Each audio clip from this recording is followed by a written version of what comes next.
అనకాపల్లి జిల్లా రాంబెల్లి మండలం అచ్యుతాపురం ఫార్మాసేజ్లోని అది ఎసెన్షియా కంపెనీ. ఆ ఎసెన్షియా ఫార్మా కంపెనీలో ఘోర ప్రమాదం జరిగింది. రియాక్టర్ పేరిన ఘటనలో ఇప్పటివరకు 17 మంది మృతి చెందినట్టుగా సమాచారం. మరో 50 మందికి పైగా గాయపడ్డారు. సో ఘటన మీద CM Chandrababu Naidu, deputy CM Pawan Kalyan దిగ్భ్రాంతి వ్యక్తం చేశారు. మృతి చెందిన వారికి ₹1 కోటి పరిహారాన్ని కూడా కొద్దిసేపటి క్రితం కలెక్టర్ ప్రకటించిన పరిస్థితి. పెను విషాదం ఇది. ఎవరు ఊహించని విధంగా రాత్రికి రాత్రే పెద్ద ప్రమాదం జరిగింది. అచ్యుతాపురం సెజ్లోని ఎసెన్షియాలో రసాయక ద్రావణం లీక్ అయింది. భారీ పేలుడు సంభవించింది. ఒక్కసారిగా అక్కడ పనిచేస్తున్న వాళ్ళందరూ కూడా ఒక రకమైన ప్యానిక్ సిచ్యువేషన్ అది. చాలామంది మృతదేహాల్లోని బాడీ పార్ట్స్ కూడా చెల్లాచెదురైపోయాయి. ఒక భీతావహ వాతావరణం అక్కడ నెలకొంది. మొత్తం 18 మంది చనిపోయినట్టుగా ఇప్పటివరకు ఉన్న సమాచారం. 20 మందికి పైగా తీవ్ర గాయాలైనట్టుగా ముందుగా అధికారులు ప్రకటించారు. కానీ 50 మంది వరకు తీవ్ర గాయాలు అయినట్టుగా మనకి తెలుస్తోంది. తీవ్ర గాయాలైన వారికి కూడా పరిహారం మరి కాసేపట్లో ప్రకటించే అవకాశం ఉంది. ఇప్పటికీ మనకున్న సమాచారం మేరకు 18 మంది మృతి చెందారు. మృతి చెందిన వారికి ₹1 కోటి పరిహారాన్ని కూడా ప్రకటించిన పరిస్థితి.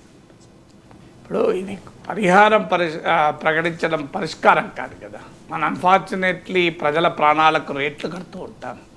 సో అక్కడ రాజీవ్ మెడికల్ కాలేజ్ ఇన్సిడెంట్ కావనే మాతో 10 లక్షల పరిహారం ఇస్తా అంటే వాళ్ళు రిజెక్ట్ చేశారు తల్లిదండ్రులు. మాకు జస్టిస్ కావాలి, ఖచ్చితంగా పరిహారం ఇవ్వాలి, ఇవ్వద్దని నేను అంటలేను. కానీ మీరు గమనించండి, ఈ ప్రమాదం జరిగిన వెంటనే ఇమీడియట్ వార్త పరిహారమే. సో ప్రాణాలకు వేల కడతారా, ఖరీదు కడతారా? ఆ కుటుంబానికి మీరు 1 కోటి కాదు 10 కోట్లు ఇస్తే ఆ ప్రాణం మళ్ళీ వస్తుందా? పోనీయండి, బాగా డబ్బున్నవాడు ఆ పరిశ్రమ యజమానికి 100 కోట్లు ఇస్తాం, నీ ప్రాణం తీయమంటే ఒప్పుకుంటాడా?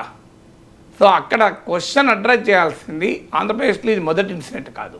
ఆ మాటకు వస్తే అచ్యుతాపురం సెజ్లో కూడా ఇది మొదటి ఇన్సిడెంట్ కాదు. ఇదివరకు కూడా ఇన్సిడెంట్లు మనకు జరిగాయి. సో అచ్యుతాపురం సెజ్ అనేది పారిశ్రామిక ప్రమాదాలకు పుట్టినలు. మీరు గూగుల్లో కొట్టండి అచ్యుతాపురం సెజ్ అని, మీకు పాత ప్రమాదాల లిస్ట్ వస్తుంది. జగన్ అధికారంలోకి వచ్చిన వెంటనే ఎల్జీ ప్రమాదం జరిగింది. అప్పుడు ప్రతిపక్షంలో ఉన్న వాళ్ళు ఎక్కువ అల్లరి చేశారు. ₹1 కోటి పరిహారం ప్రకటించడానికి కూడా అప్పుడు అపోజ్ చేశారు సార్. అందువల్ల రాజకీయాల్లో ఎలా ఉంటుందంటే ఎవరు ప్రతిపక్షంలో వాళ్ళు ఎక్కువ అల్లరి చేస్తారు. కానీ అప్పటికిప్పటికి ఏం మారింది? ఇండస్ట్రియల్ సేఫ్టీ మారాలి కదా. ఇవాళ ఎందుకు ఇది జరుగుతుంది అంటే ఇండస్ట్రియల్ సేఫ్టీ పైన ప్రాధాన్యత లేకపోవడం. మీకు అక్కడ అచ్యుతాపురం సెజ్లో నేను చూశాను కూడా, వెళ్ళాను అక్కడికి. సో అచ్యుతాపురం సెజ్కు పోయి ఆ ప్రాంతం తిరిగి వచ్చాను. నాకు గుర్తున్నంత వరకు అక్కడ ఈవెన్ పారిశ్రామిక వ్యర్థ పదార్థాలను కూడా ఇష్టం వచ్చినట్టు వదులుతారు. పక్కన పుడిమడక అనుకుంటా నాకు గుర్తున్నంత వరకు. సో అక్కడ ఫిషర్మెన్ విలేజ్. సో అక్కడ విపరీతంగా సముద్రం కలుషితం అయిపోయి చేపలు చెప్పి 10,000 మందికి ఉపాధి పోయింది. మళ్ళీ ఈ సెజ్లో కార్మికులకు జీతభత్యాలు కూడా చాలా తక్కువ, మీరు కనీస వేతనాలు కూడా ఇవ్వరు. కార్మికుల కనీస హక్కులకు కూడా కాపాడుండదు. సో అలాంటి ఒక పరిస్థితులు సెజ్ పేరిట స్పెషల్ ఎకనామిక్ జోన్ పేరిట ఎలాంటి కార్మిక చట్టాలు అమలు కాని ఒక ఆర్థిక పరిస్థితి మనం తెచ్చుకున్నాం. దీన్ని ఒక గొప్ప ఎకనామిక్ డెవలప్మెంట్గా కీర్తించుకోవచ్చాం. అంటే పోస్ట్ లిబరలైజేషన్లో స్పెషల్ ఎకనామిక్ జోన్ ఏంటంటే స్పెషల్ ఎక్స్ప్లాయిటేషన్ జోన్. అక్కడ ఏది అడగదు, కనీస వేతనాల చట్టం అవసరం లేదు, ఫ్యాక్టరీల చట్టాలు అవసరం లేదు. నేను మీ ఇన్స్పెక్టర్ రాజు కావాలని కోరుకుంటలేను, కానీ ఇండస్ట్రియల్ సేఫ్టీ అయితే పాటించాలి కదా. సో ఇండస్ట్రియల్ సేఫ్టీ ప్రోటోకాల్స్ పాటించారు. ఎందుకు పాటించారంటే అది ఖరీదుతో కూడుకున్నది. సో ప్రాఫిట్ మ్యాక్సిమైజేషన్లో భాగంగా కరెక్ట్గా ఈ కంపెనీలో ఏం జరిగిందో నేను ఇవాళ పత్రికల్లో చూశాను వార్త. కానీ ఈ పర్టికులర్ కంపెనీలో ఏం జరిగిందో సమాచారం తీసుకోవాలి. నేను ఈ పర్టికులర్ కంపెనీ గురించి మాట్లాడుతున్నాను. జనరల్గా ఇండస్ట్రియల్ డిజాస్టర్స్కి ఒక ముఖ్యమైన కారణం ఏంటి అంటే ఇండస్ట్రియల్ సేఫ్టీ ప్రోటోకాల్స్ను సరిగా పాటించకపోవడం, షార్ట్ కట్స్లో పనులు చేసుకోవడం. ఇండస్ట్రియల్ సేఫ్టీ మీద ఖర్చు పెట్టడం ఇష్టం ఉండదు కనుక ఆ పని చేస్తారు. ప్రాఫిట్ మ్యాక్సిమైజేషన్లో భాగంగా కాంప్రమైజ్ అవుతారు. క్వాలిటీలో కాంప్రమైజ్ అవుతారు, టెక్నాలజీలో కాంప్రమైజ్ అవుతారు, మెటీరియల్స్లో కాంప్రమైజ్ అవుతారు. ఆ కాంప్రమైజెస్ ఈ రకమైన దుస్థితికి వస్తుంది. తర్వాత ఈ సూపర్విజరీ సిస్టమ్ లేదు. పోస్ట్ లిబరలైజేషన్లో ఏంటంటే మనం పరిశ్రమలను ఇబ్బంది పెట్టకూడదు, పారిశ్రామికవేత్తలను గౌరవించాలి అని, ఎక్కడ ఇన్స్పెక్టర్ రాజు లైసెన్స్ రాజు ఉండకూడదు అని మనం ఫ్రీగా వదిలేసాం, సెల్ఫ్ సర్టిఫికేషన్ ఇస్తే సరిపోతాను వదిలేసాం కొన్నిటికైతే. అంటే వాళ్ళు సర్టిఫై చేసుకుంటారు నా దగ్గర సేఫ్టీ స్టాండర్డ్ పర్ఫెక్ట్గా పాటిస్తున్నాము అని. దానికి కనీసమైన పర్యవేక్షణ ఉండదు, ఎవరు పట్టించుకునేవాడు ఉండడు. ఇలాంటి ఇన్సిడెంట్ జరిగాక రియాక్ట్ అవుతాం. జర్నలిజం కూడా ఏంటంటే ఈవెంట్కి రియాక్ట్ అవుతారు, ప్రాసెస్కి రియాక్ట్ కాదు. ప్రాసెస్చువల్ జర్నలిజం అంటారు. ఖచ్చితంగా ఇప్పుడు ఇక చూడండి మీరు, లైన్గా ఒక 3-4 ప్రమాదాలు వస్తాయి ఇక వార్తలు. ఇంకో పలానా కంపెనీలో ప్రమాదం జరిగింది, పలానా కంపెనీలో కొన్ని రోజులకి ఇవే వార్తలు వస్తాయి. ఇప్పుడు ఆర్జీ కార్ ఇన్సిడెంట్ అయినా ఒక రోజో వార్త వస్తాను చూడండి. సహజంగా ఇవి రొటీన్గా అక్కడక్కడ చిన్న చిన్న ప్రమాదాలు జరుగుతాయి. ఈ పెద్ద ప్రమాదం జరిగిన తర్వాత అవన్నీ వార్తలు కాబట్టి కానీ ఏదైనా ఒక పత్రికలో, మీడియాలో, టీవీలో, ఒక ఇండస్ట్రీలోకి వెళ్ళి సేఫ్టీ స్టాండర్డ్స్ పాటించారా లేదని ఎన్ని వార్తలు వచ్చాయి? ఎలా చేయాలి కదా, ఎలా చేయరు కనుక ఎలా చేయాలి, ఎందుకు ఎలా చేయకూడదు? సేఫ్టీ గురించి కదా ఇది. మీకు ట్రాన్స్పరెంట్గా ఉండాలి కదా సేఫ్టీ ప్రోటోకాల్స్. ప్రభుత్వాలు ఎలా చేయాలి? ఏం సీక్రెట్ రహస్య కెమెరాల మధ్య జరిగేదానికి ఏమైనా అనుపదార్థాలు జరుగుతున్నాయి? రెస్టారెంట్లో కిచెన్లోకి నాట్ అలౌడ్ అంటే కానీ ఎందుకు మరి అందుకే ఆడ బొద్దింకలు టిఫిన్లలో పడుతున్నాయి, సాంబార్లలో పడుతున్నాయి. నువ్వు ఎందుకు ఎలా చేయకూడదు? క్లాస్ ఇప్పుడు రెస్టారెంట్లు కూడా కొన్ని మొదలు పెట్టారు. కిచెన్కు ఒక గ్లాస్ డోర్ పెడుతున్నాం, ఓపెన్గా కనబడే డోర్ పెడుతున్నాం, ట్రాన్స్పరెంట్ ఓపెన్ కిచెన్స్ వచ్చాయి. ఇప్పుడు ఐలాండ్ కిచెన్స్ అనే కాన్సెప్ట్ వచ్చింది. ఐలాండ్ కిచెన్ ఏంటంటే నీకు ఎక్కడ కూర్చున్నా మొత్తం కనబడుతుంది కిచెన్. ఎందుకంటే బేసిక్ రైట్ కదా, రెస్టారెంట్లో తినేవాడికి హక్కు ఉంది. నేను తినే ఫుడ్ ఎలా తయారవుతుందో చూసే హక్కు నాకు ఉంది కదా.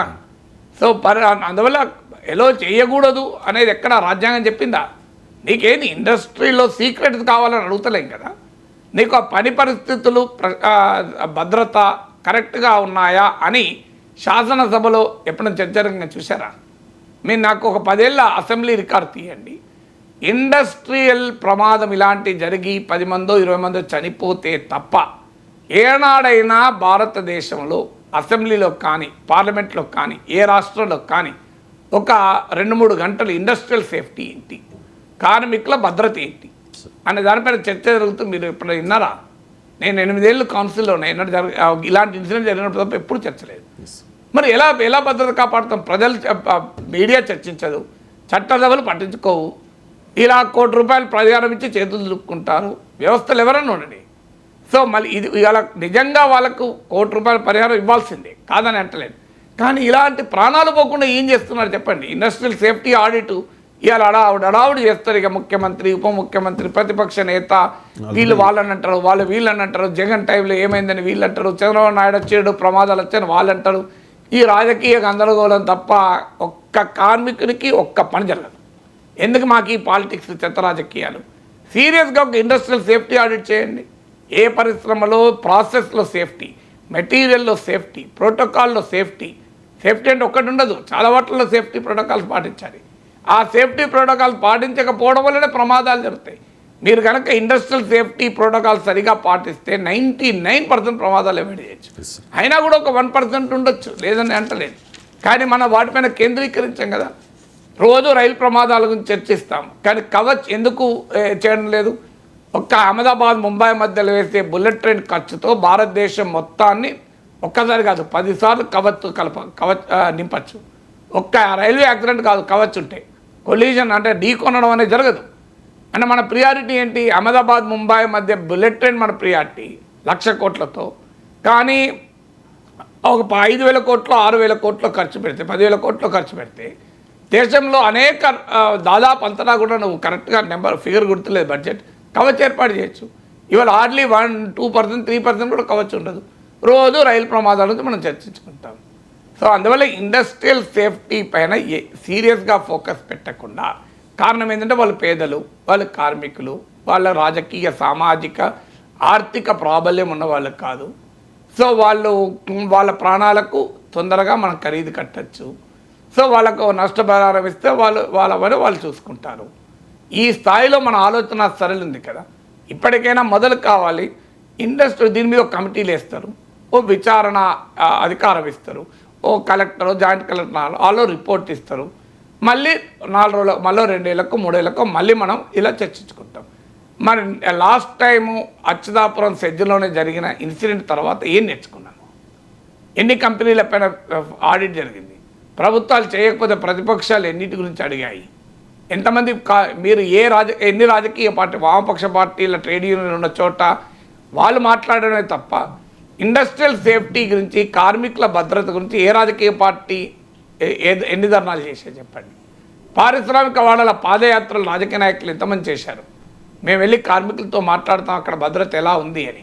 ఎక్కడన్నా మీరు చూసారా పారిశ్రామిక పాదయాత్ర అని ఓ రాజకీయ నాయకుడు డిఫరెంట్ పరిశ్రమలు నడుచుకుంటూ వెళ్ళి కార్మికులతో మాట్లాడి అక్కడ భద్రత ఎలా ఉంది, కార్మికుల ప్రమాణాలు ఎలా ఉన్నాయి, జీతభత్యాలు ఎలా ఉన్నాయి, మీకు వర్కింగ్ కండిషన్స్ ఉన్నాయా, మీకు హైజీన్ ఉందా, మీకు వాష్రూమ్స్ ఉన్నాయా అని అడిగినట్టు ఒక రాజకీయ నాయకుడు యాత్ర చదివారా మనం ఎప్పుడన్నా పేపర్లో?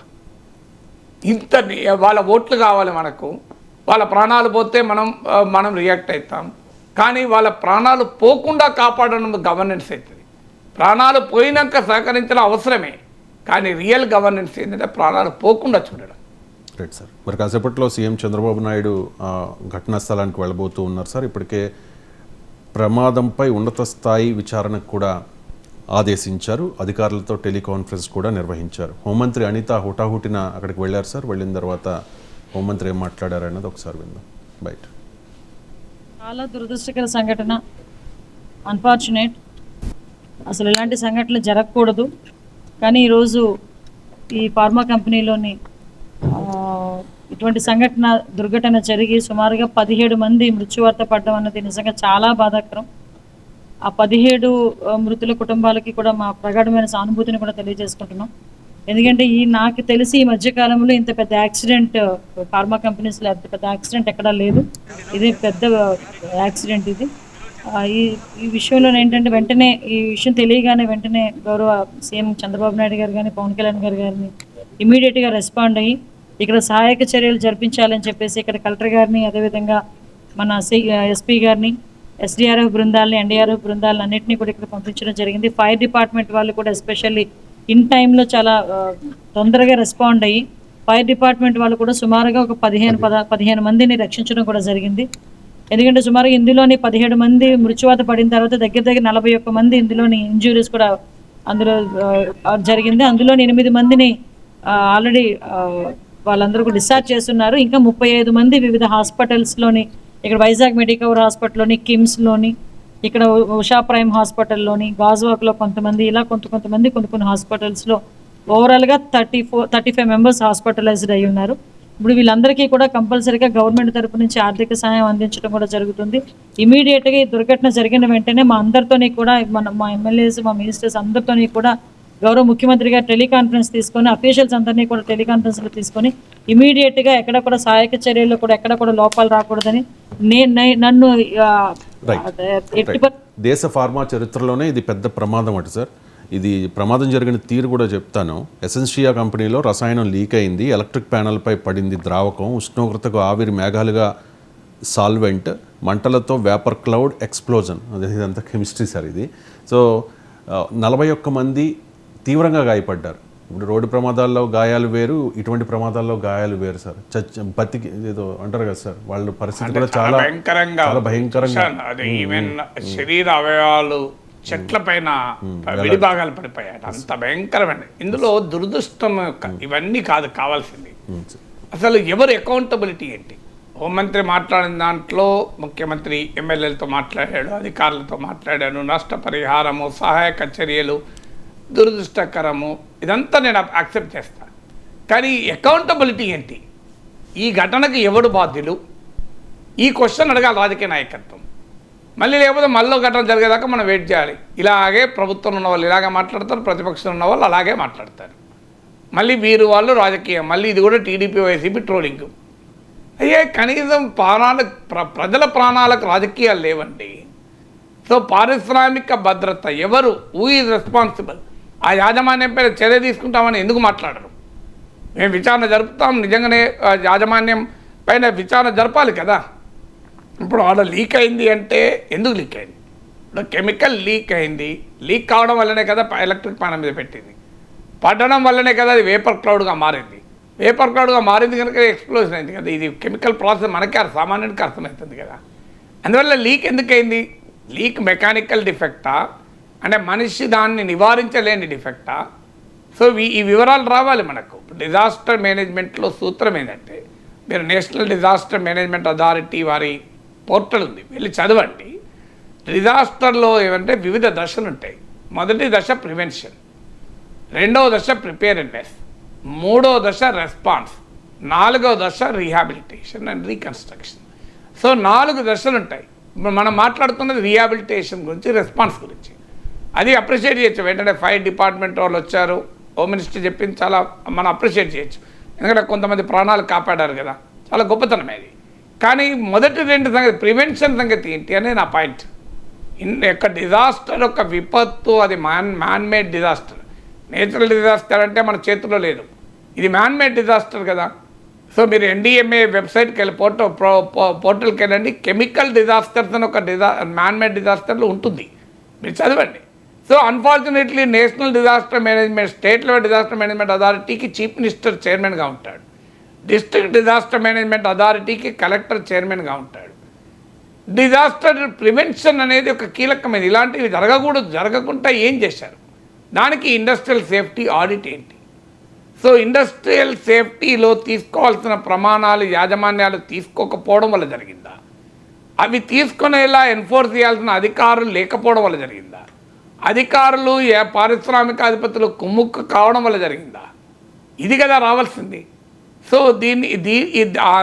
మన 2 తెలుగు రాష్ట్రాల్లోనే దేశంలో ఎక్కడైనా ఒక పరిశ్రమలో ప్రమాదం జరిగింది అంటే, దేశంలోనే కాదు ప్రపంచంలో ఎక్కడైనా, అత్యధిక సందర్భాల్లో అకౌంటబిలిటీ లేకపోవడం వల్ల, సేఫ్టీ ప్రోటోకాల్స్ను ఇగ్నోర్ చేయడం వల్లనే జరుగుతుంది. ఎక్కడో ఒక చోట అనివార్యంగా జరుగుతుంది, మెకానికల్ ఎర్రర్ ఉంటుంది, అనివార్యంగా జరుగుతుంది.